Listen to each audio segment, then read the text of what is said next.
ಸಮಯದಲ್ಲಿ 3 ಜನರ ಎನ್ಕೌಂಟರ್ ಆಗಿದೆ. ಸದನ ನಡೀತಾ ಇದೆ. ಇಂಥ ಸಂದರ್ಭದಲ್ಲಿ ಇಡೀ ಕರ್ನಾಟಕವೇ ಒಂಥರ ಬೆಚ್ಚ ಬೀಳೋ ರೀತಿ 3 ಜನರ ಎನ್ಕೌಂಟರ್ ಆಗಿದೆ. ಈಗಾಗಲೇ ರೈತರೆಲ್ಲ ಒಂದು ಭಾಷೆಯಲ್ಲಿ ಮಾತಾಡ್ತಾ ಇದ್ದಾರೆ.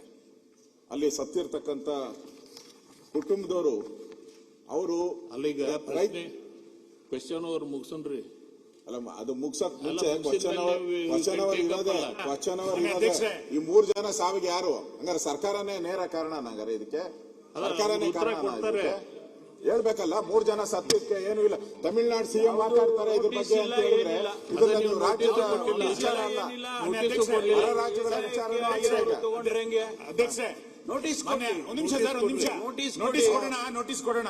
ನಾವೇನ್ ಅನ್ಕೊಂಡಿದ್ವಿ ಅಂತಂದ್ರೆ ಸದನ ಪ್ರಾರಂಭ ಆಗ್ತಿದ್ದಂತೆ ಸರ್ಕಾರ ಸೋಮೋಟೋ ಸ್ಟೇಟ್ಮೆಂಟ್ ಮಾಡುತ್ತೆ ಅಂತ. ಘಟನೆ 24 ಅವರ್ಸ್ ಆಯ್ತು ಘಟನೆ ಆಗಿ. ಸದನ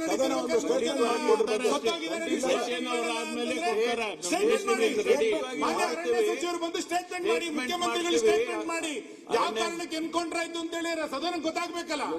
ಸದನ ಗೊತ್ತಾಗಲಿದ್ರೆ ಹೆಂಗಾಗುತ್ತೆ? ನಿಯಮಾವಳಿ ಪ್ರಕಾರ ಹೋಗೋಣ. ಕ್ವೆಶ್ಚನ್ ಸರ್ಕಾರ ಸೋಮೋಟೋ ಸ್ಟೇಟ್ಮೆಂಟ್ ಮಾಡಬೇಕಾಗಿರೋ ನಿಯಮಾವಳಿ ಪ್ರಕಾರನೇ ಸದನ ನಡೀತಾ ಇರ್ಬೇಕಾದ್ರೆ ಮಾಡ್ಬೇಕು ಅವರು.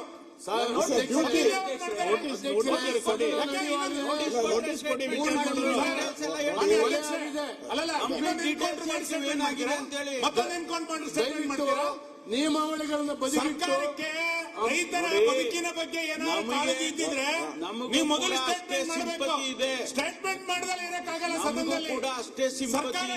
ಹಾಗಾದ್ರೆ ಮಾನ್ಯ ಪರಮೇಶ್ವರ್ ಅವರೇ, ಸರ್ಕಾರ ತಪ್ಪಿಸ್ಕೊಂಡು ಹೊರಡೋಗ್ತಾ ಇದೆಯಾ? ಖಂಡಿತವಾಗಿ ರೈತರು ತಕ್ಷಣ ತಪ್ಪಿಸ್ಕೊಂಡು ಹೋಗುವಂತ ಕೆಲಸ ಏನೂ ಆಗಿಲ್ಲ. ಮತ್ತಿನ್ನೇನು ಸಾಯಿಸಿದ್ರಿ ನೀವು? ರೈತರನ್ನ ಗುಂಡಿಟ್ಟು ಸಾಯಿಸಿದ್ರಿ. ಅದನ್ನ ರಾಜ್ಯ ಜನರಿಗೆ ಗೊತ್ತಾಗಬೇಕು.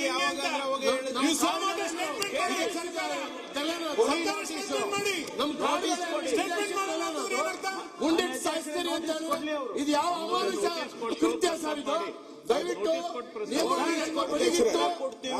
ಇದನ್ನ ಚರ್ಚೆಗೆ ಎತ್ಕೊಳ್ಬೇಕು ಅಂತ ಹೇಳಿ ನಾನು ವಿನಂತಿ ಮಾಡ್ಕೊಂತೇನೆ. ಮೊನ್ನೆ ಅರಣ್ಯ ಸಚಿವರು ಇದಕ್ಕೆ ಉತ್ತರವನ್ನ ಸ್ಟೇಟ್ಮೆಂಟ್ ಮಾಡಬೇಕು ಈ ಸದನದಲ್ಲಿ. ಮಾಡ್ತಾರೆ. ಒಂದೇ ನಿಮಿಷ ಜನ ಕೂತಿದ್ದಾರೆ ಅಲ್ಲಿ. ಅಧ್ಯಕ್ಷರೇ, ಇದು ನಾನು ಅಲ್ಲಲ್ಲ, ಒಂದೇ ನಿಮಿಷ ನಾವು ಕೇಳ್ಬಿಡಿ.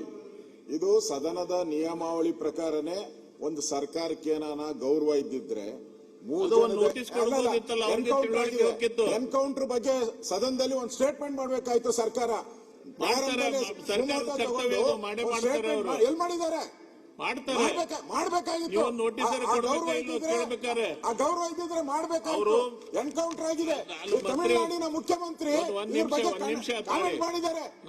ರಾಜ್ಯದಲ್ಲಿ ತಮಿಳಿಗೆ ನ್ಯಾಯ ಇಲ್ಲ ಅಂತ ಹೇಳ್ತಾ ಇದ್ದಾರೆ. ನಿಮ್ಗೆ ಪಾರ್ಟ್ನರ್ ಹೇಳಿದ್ದಾರೆ ತಮಿಳರಿಗೆ ನ್ಯಾಯ ಇಲ್ಲ ಇಲ್ಲಿ ಕರ್ನಾಟಕದಲ್ಲಿ ಅಂತ ಹೇಳ್ತಾರೆ. ಲಕ್ಷಾಂತರ ಜನ ತಮಿಳರು ವಾಸ ಮಾಡ್ತಾ ಇದ್ದಾರೆ ಕರ್ನಾಟಕದಲ್ಲಿ. ಅವ್ರಿಗೆಲ್ಲ ಏನು ಉತ್ತರ ಕೊಡ್ತೀರಾ ನೀವು? ಬೇಜವಾಬ್ದಾರಿ ಸರ್ಕಾರ ಅಲ್ವಾ ಇದು? ನೋ ಸ್ಟೇಟ್ಮೆಂಟ್ ಮಾಡೋ ಮುಖ್ಯಮಂತ್ರಿ ಬಂದು ಸ್ಟೇಟ್ಮೆಂಟ್ ಮಾಡಿ ಮುಖ್ಯಮಂತ್ರಿಗಳು ಆಮೇಲೆ ಯಾಕಂದ್ರೆ ಸದನ ಮುಂದೆ ಹಾಕಿ ಒಂದು ಅರ್ಧ ಗಂಟೆ 3 ಜನರು ಸಾವು. ಇದು 3 ಜನರು ಸಾವು, ಕೊಲೆ ಎನ್ಕೌಂಟರ್ ಮಾಡಿದ್ದಾರೆ, ಕೊಲೆ ಮಾಡಿದ್ದಾರೆ. ಕೊಲೆಗಾರರಿಗೆ ಶಿಕ್ಷೆ ಆಗಬೇಕಲ್ಲ? ಏನ್ ಮಾಡಿದ್ದಾರೆ ಅವರು? ಏನ್ ಮಾಡಿದ್ದಾರೆ? ಕೊಲೆಗಾರರಿಗೆ ಶಿಕ್ಷೆ ಕೊಟ್ಟಿದ್ದಾರೆ. ಅವರು ಕೇಳಿ ಮಂತ್ರಿಗಳು ನೀವು ಕ್ವೆಶ್ಚನ್ ಅವರಾದ್ಮೇಲೆ ಸ್ಟೇಟ್ಮೆಂಟ್ ಕೊಡಿ ಅಂತ ಹೇಳಿದೆ ನಾನು. ಅವ್ರು ಹಿಡಿದಿಲ್ಲ ಇನ್ನ. ಎಲ್ಲ ಚರ್ಚೆ ಮಾಡೋದು, ಎಲ್ಲ ಚರ್ಚೆ ಮಾಡ್ತೀವಿ. ಸರ್ಕಾರ ನಮಗೂ ಬೇಕಾಗಂಗೆ ಈಗ ಪರಿಹಾರ ಸಿಗಬೇಕಂದ್ರೆ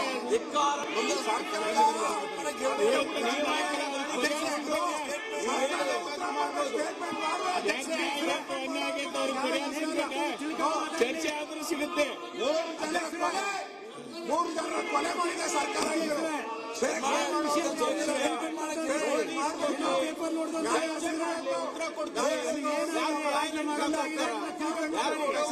ಸ್ಟೇಟ್ಮೆಂಟ್ ಮಾಡ್ಬೇಕಿದು.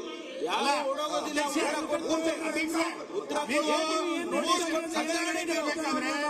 ಮೂರು ಜನ ಎನ್ಕೌಂಟರ್ ಸರ್ಕಾರ ಮಾಡಿದ ನಂತರ ನೋಟಿಸ್ ಚರ್ಚೆ ಮಾಡಿ ಅಂತ ಹೇಳ್ತಿರಲ್ಲ, ಎನ್ಕೌಂಟರ್ ಮಾಡ್ಬೇಕಾದ್ರೆ ನೋಟಿಸ್ ಕೊಟ್ಟಿದ್ರು ಅವರಿಗೆ, ಎನ್ಕೌಂಟರ್ ನೋಟಿಸ್ ಕೊಟ್ಟಿದ್ದ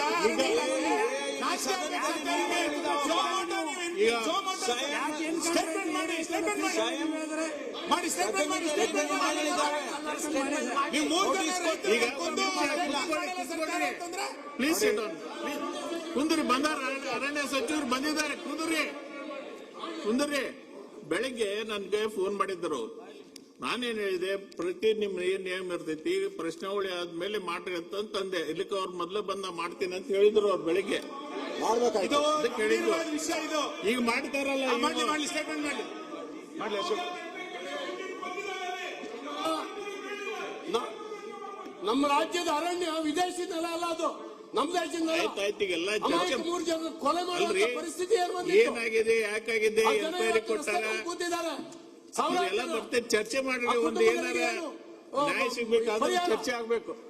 ಅಧ್ಯಕ್ಷರೇ, ಇದು ಸಾಯಿಸ್ತೀರಿ ಒಂದೇ ನಿಮಿಷ ರೆಡ್ಡಿ ಅವರೇ, ಒಂದೇ ನಿಮಿಷ ರೆಡ್ಡಿ ಅವರೇ, ಇದು ಅಂತ ಹೇಳಿದೆ. ನನಗೆ ಅಪ್ಪರ್ ಹೌಸ್ ಡ್ಯೂಟಿ ಇತ್ತು, ಅಲ್ಲಿಗೆ ಹೋಗಿದ್ದೆ.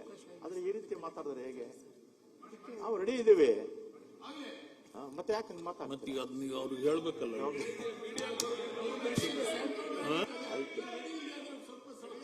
ಸಭಾಧ್ಯಕ್ಷರೇ, ಅಲ್ಲ, ಸ್ವಲ್ಪ ಪ್ರಚಾರ ಸಿಗ್ಬೇಕಲ್ಲ ಅವ್ರಿಗೆ. ಅದಕ್ಕೆ ಕಾವೇರಿ ವನ್ಯಜೀವಿ ವಿಭಾಗದ ಹನೂರು ಉಪವಿಭಾಗ ವ್ಯಾಪ್ತಿಯ ಹನೂರು ವನ್ಯಜೀವಿ ವಲಯದ ಶಾಖೆಯ ಹೊಳೆಮರೆದಟ್ಟಿ ಗಸ್ತಿನ ಚಿಕ್ಕನಲ್ಲೂರು ಮೀಸಲು ಅರಣ್ಯ ಪ್ರದೇಶದಲ್ಲಿ ವನ್ಯಪ್ರಾಣಿ ಕಳ್ಳಬೇಟೆ ಸಂಬಂಧ ಕಳ್ಳನಾಡ ಬಂದೂಕುಧಾರಿಗಳು ಅಕ್ರಮವಾಗಿ ಅರಣ್ಯವನ್ನು ಪ್ರವೇಶಿಸಿ ದಿನಾಂಕ 14/8/26 ಅಂದಾಜು ರಾತ್ರಿ 8 ಗಂಟೆಗೆ ಇಲಾಖೆ ಸಿಬ್ಬಂದಿಗೆ ಮಾಹಿತಿ ಸಿಗುತ್ತೆ ಸಭಾಧ್ಯಕ್ಷರೇ. ಆಮೇಲೆ ಸದರಿ ಮಾಹಿತಿಯ ಮೇರೆಗೆ ಅರಣ್ಯ ಸಿಬ್ಬಂದಿಗಳು ಕೂಡಲೇ 2 ತಂಡಗಳಾಗಿ ಹನೂರು ವನ್ಯಜೀವಿ ಉಪವಿಭಾಗ ವ್ಯಾಪ್ತಿಯ ಇಲಾಖಾ ವಾಹನಗಳಾದ KA 04 G2052 ಮತ್ತು KA 010 G0684 ಸದರಿ ಅರಣ್ಯ ಪ್ರದೇಶದ ಸುತ್ತಮುತ್ತ ಕಾರ್ಯಾಚರಣೆ ನಡೆಸಲು ಪ್ರಾರಂಭಿಸಿದ್ದು,